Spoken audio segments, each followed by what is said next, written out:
ঈদের আগের রাতে টুকটাক কেনাকাটা সেরে নিচ্ছেন রাজধানীবাসী। এ বিষয়ে বিস্তারিত জানাতে বসুন্ধরা সিটি শপিং কমপ্লেক্স থেকে সরাসরি যোগ দিচ্ছেন সহকর্মী প্রমা চৌধুরী। প্রমা, শেষ মুহূর্তে কোন দোকানগুলোতে ভিড় দেখা যাচ্ছে?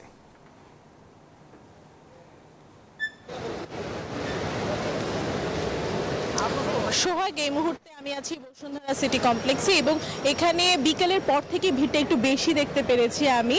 এবং আমি যদি এপাশে একটু দেখাই যে গ্রাউন্ড ফ্লোরে যেই অর্নামেন্টসের দোকানগুলো আছে, তার পাশাপাশি যেই ছোট বড় আউটলেটগুলো আছে বিভিন্ন শোরুমের, সেই শোরুমগুলোতে ভিড়। মেয়েদের কাপড়ের শোরুম থেকে শুরু করে পাঞ্জাবির, এবং আগত অনেকের সাথে কথা বলে জানতে পেরেছি যে ঈদের আগে আসলে সারাটা সময় পায়নি, অনেকে এসেছে ঈদের আগে টুকটাক জিনিসগুলো কিনতে, এবং ছেলেরা বেশিরভাগ পাঞ্জাবি কিনে নিয়ে যাচ্ছেন। এবং তাছাড়া যারা মহিলারা আসছেন বা মেয়েরা আসছেন, তাদের প্রয়োজনীয় জিনিস যেমন জুতা, ক্লিপ, ব্যাগ, অর্নামেন্টস, কসমেটিক্স, এগুলো কিনতেই কিন্তু এখানে চলে আসছে।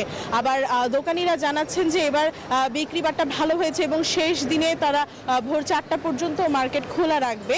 এবং বসুন্ধরার প্রত্যেকটা ছোট ছোট দোকানে কিন্তু কিছু হলেও মানুষ দেখা যাচ্ছে। আজকে শেষ সময় একদম, আর কিছুক্ষণ পরেই ঈদ, আর কয়েক ঘন্টা পরেই ঈদ, আর রাত পোহালেই ঈদ হবে, কিন্তু তারপরও কারো কেনাকাটা কমেনি।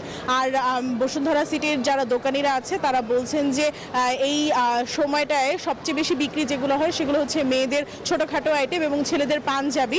বিভিন্ন পাঞ্জাবির আউটলেটে আমি ভিড় দেখেছি। তাছাড়া যে শোরুমগুলো আছে, দেশীয় পণ্য, দেশীয় কাপড়ের শোরুম, সেই শোরুমগুলোতে ভিড় দেখছি। আর এছাড়াও বসুন্ধরা সিটিতে কিন্তু একই ছাদের নিচে একসাথে সকলে সবকিছুই কিনতে পারে বলে এখানে চলে আসা। সোহাগ, এই ছিল আমার হাতে পাওয়া শেষ খবরাখবর বসুন্ধরা সিটি কমপ্লেক্স থেকে ঈদ বাজারের শেষ মুহূর্তের কেনাকাটার। ধন্যবাদ আপনাকে। দর্শক, কেনাকাটার শেষ মুহূর্তের খবর জানাচ্ছিলেন সহকর্মী প্রমা চৌধুরী।